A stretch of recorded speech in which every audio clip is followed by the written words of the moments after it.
Registration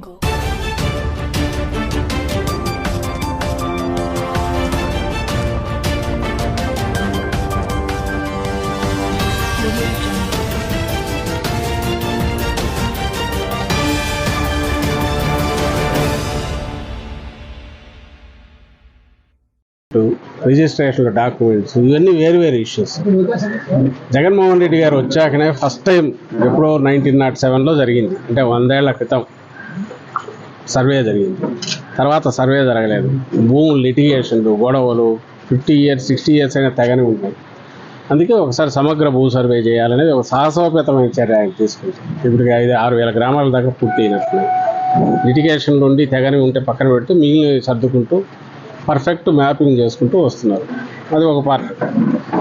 రెండవది land titling act అనేది final ఇది చేసేది సెంట్రల్ గవర్నమెంట్ చేసింది. నీతి ఆయోగ్ సజెషన్ అన్ని స్టేట్స్కి వచ్చింది. అది కన్నా ఈ సమగ్ర భూ సర్వే జరిగి ఆ తర్వాత దీన్ని ఇంప్లిమెంట్ చేస్తే శాశ్వతంగా భూములకు సంబంధించినవి వారసత్వానికి కానీ మిగిలిన దానికి పరిష్కారం దొరికే, అంటే అన్నిటికీ ఒక సొల్యూషన్. అది కూడా ఇంకా ఇంప్లిమెంటేషన్కి రాలా. ప్రతిపక్షానికి సోకాళ్ళు ప్రతిపక్షం, దాని ప్రతిపక్ష అనాలన్నా కూడా ఇబ్బందిగా ఉంది. దానికి అర్హత కూడా లేదు. ఆయన చంద్రబాబు నాయుడు కానీ, ఆయన పార్టీ కానీ, ఆయన వందిమాగదులు కానీ, ఆయన ముఠా కానీ, వాళ్ళు ప్రజలకు చెప్పడానికి ఏమీ లేక, లేదా జగన్మోహన్ రెడ్డి గారిలో ఒక లోపం ఎత్తి చూపుదామని నాకు అనిపించక, అసలు సంబంధం లేని ఇష్యూ, దానికి ఎలాంటి ఒక మంచి స్కీమ్ను, మంచి ఆలోచనను, అది కూడా ఇంప్లిమెంట్ కూడా కాని దాని గురించి విష ప్రచారం చేస్తున్నారు. ప్రజల తలల్లో విషం ఎక్కించాలని చూస్తున్నారు. అసలు ఫస్ట్ థింగ్, వీటన్నిటికీ వాళ్ళు మాట్లాడే మాటలు ఇవిగానే అయితే రేపు జగన్మోహన్ రెడ్డి గారు తాకట్టు పెట్టుకుంటారు ఆయన ప్రభుత్వంలో ఉంటే, అంటే ఏ ప్రభుత్వమైనా ఉంటుందా అట్లా? ఒక వ్యవస్థ నడుస్తుందా? ఎవడన్నా మళ్ళీ వాళ్ళ అధికారంలోకి రావాలనుకున్న వాళ్ళు ఇట్లా ప్రచారం చేస్తారా? 14-19 మధ్య చంద్రబాబు నాయుడు గారు ఉన్నారు చీఫ్ మినిస్టర్. ఆయనకు నోరు ఎట్లా వస్తుంది ఇట్లా మాట్లాడడానికి? అంతకుముందు ఉన్న వాళ్ళు ఎవరో ఉంటారు. అంటే ఆయన ఉన్నంతసేపు బాగున్నట్టు ప్రభుత్వం అనేది ప్రభుత్వంగా ఉంటుంది, జగన్మోహన్ రెడ్డి గారు ఉంటే అది ఇంకో రకంగా ఉంటుందా? ఒక ముఖ్యమంత్రిగా పనిచేసేవాడు మాట్లాడే మాటలేనా అవి? అసలు అంత అసహ్యంగా బహుశా ఏ విదేశాలు, శత్రు దేశాల వాళ్ళు కూడా ప్రచారం చేయలేము. రాజ్యాంగానికి వ్యతిరేకం, ఇది ప్రజాస్వామ్య స్ఫూర్తికి వ్యతిరేకం వాళ్ళు చేస్తున్న ప్రచారం, ఆ దుష్ప్రచారం.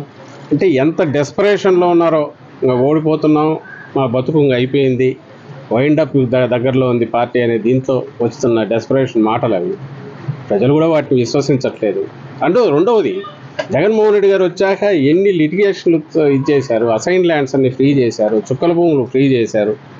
ఆయన ఇచ్చాడు, నీకుంది అలాంటి ఆలోచన చంద్రబాబు నాయుడుకు. జనం భూములు లాక్కోవడము, రాజధాని పేరుతో ల్యాండ్ పూలింగ్ అని చెప్పి అందరినీ మోసం చేయడము, రియల్ ఎస్టేట్ వ్యాపారం చేయడము, ఇది చంద్రబాబు నాయుడుకున్న అలవాటు.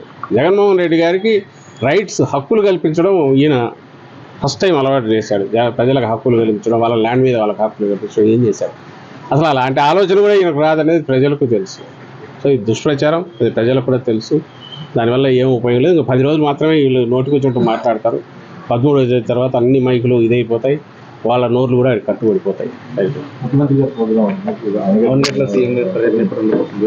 తెలియదు, ఉండేది 10 రోజులు, రోజుకు 3 మీటింగ్లు. సో ఎక్కడెక్కడ అవసరమో దాన్ని బట్టి ప్లాన్ చేసి ఇస్తారు. అవన్నీ వచ్చినట్టున్నాడు అంట, సంవత్సరం దాకా చూడాలి చేసి.